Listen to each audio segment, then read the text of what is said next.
नेताजी सुभाष विचार फाउंडेशन ने भारत सरकार द्वारा मांगे पूरी होने के उपलक्ष्य में दिल्ली के कालका जी में प्रेस वार्ता आयोजित की। नेताजी सुभाष विचार फाउंडेशन ने भारत सरकार से मांग की थी कि नेताजी सुभाष चंद्र बोस को उनके अधिकार दिए जाए और सुभाष चंद्र बोस का संग्रहालय बनाया जाए। इस निवेदन पर केंद्र सरकार ने एक कमेटी गठित कर इस विषय पर कार्य करने के निर्देश जारी किए। मांगे हमारा जो था, पहले मांगे था सुभाष चंद्र बोस जी का जो 23 जनवरी को जो उसका जन्म तिथि है, इसको नेशनल हॉलिडे घोषित किया जाए।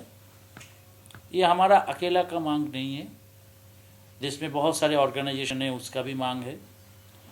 और दूसरा मांग था हमारा, तो दिल्ली में जैसे कि वॉर मेमोरियल है, इंडिया गेट है, अभी नया शहीद मेमोरियल बनाया मोदी जी ने इंडिया गेट के दाएं तरफ, वैसा ही सुभाष चंद्र बोस जी की नेतृत्व में जो आईएनए गठन हुआ था, जो आज़ाद हिंद फौज गठन हुआ था, उसको भी सटीक तरीके से सम्मान मिले।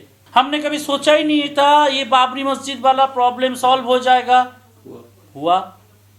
उसने बहुत सारे साहसिकता का परिचय दिया। हमारे लिए गर्व की बात है, ऐसा प्राइम मिनिस्टर हमको मिला। प्रधानमंत्री जी को बधाई देता।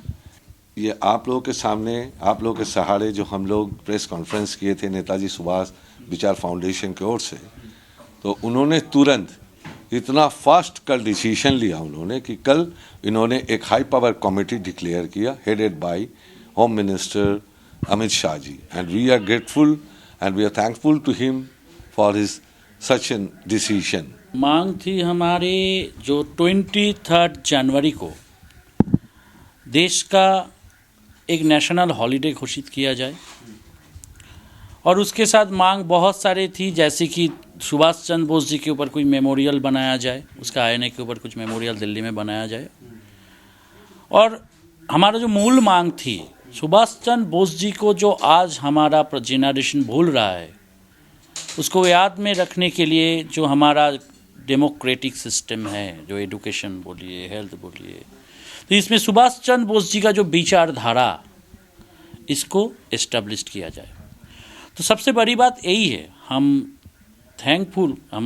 बहुत धन्यवाद जनाना चाहते हैं प्रधानमंत्री जी के, जो उसने सोचा और उसने ऐसा कमेटी बनाने के लिए प्रस्ताव भी किया है।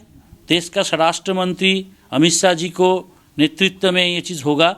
मैं तो ये चाहूँगा, हमारी मांगों को संज्ञान में लिया जा रहा है और इस पे एक्शन हो रहा है और जल्दी इस पे कुछ ना कुछ डिसीजन लिया जाएगा। समय के हिसाब से जो भी पॉसिबिलिटी है उसके ऊपर मतलब कुछ ना कुछ तो एक आउटपुट निकलेगा।